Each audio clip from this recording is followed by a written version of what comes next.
చిరంజీవి వ్యక్తిగతంగా మాట్లాడుకుంటే చిరంజీవి ఇంకా ఆయనను బీట్ చేసేటోళ్ళు సినిమా ఇండస్ట్రీలో ఉండరు ఇక.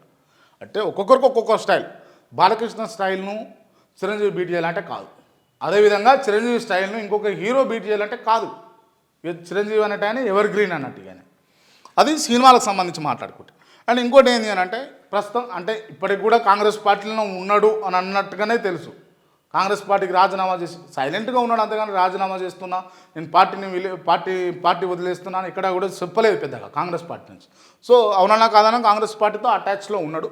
సో గత కొన్ని రోజుల నుంచి అంటే ఈ పక్క రాష్ట్రంలో ఉన్నటువంటి ఆంధ్రప్రదేశ్లో డిప్యూటీ సీఎంగా ఉన్నటువంటి పవన్ కళ్యాణ్ సోదరుడు కాబట్టి కొన్ని సందర్భాలలో ఆయన పదవి స్వీకరించేటప్పుడు కావచ్చు, పదవి ప్రమాణ స్వీకారం కావచ్చు, ఇటువంటి కార్యక్రమాలను చిరంజీవి పోయిండు, అటెండ్ అయ్యిండు.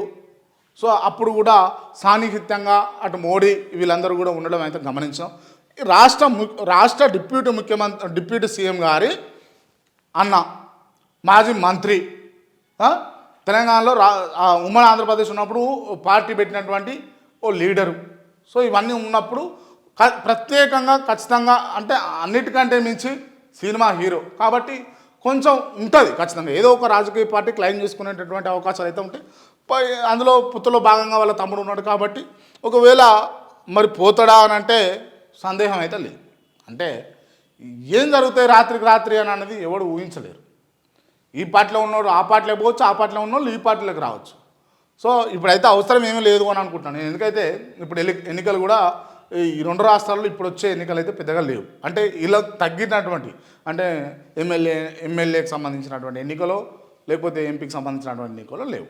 సో ఒకవేళ బీజేపీలో కనుక పోతే ఇటువంటి వ్యక్తులు పోతే కనుక రాజ్యసభ ఇస్తారు కావచ్చు. సో ఇటువంటి అయితే జరిగే అవకాశాలు ఉంటాయి. సో మరి పోతాడా పోడా అన్నది ఇక చిరంజీవి బయటకు వచ్చి చెప్పాలి, నేను బీజేపీలోకి పోతున్నా, బీజేపీ కండువా కప్పుకుంటున్నానని.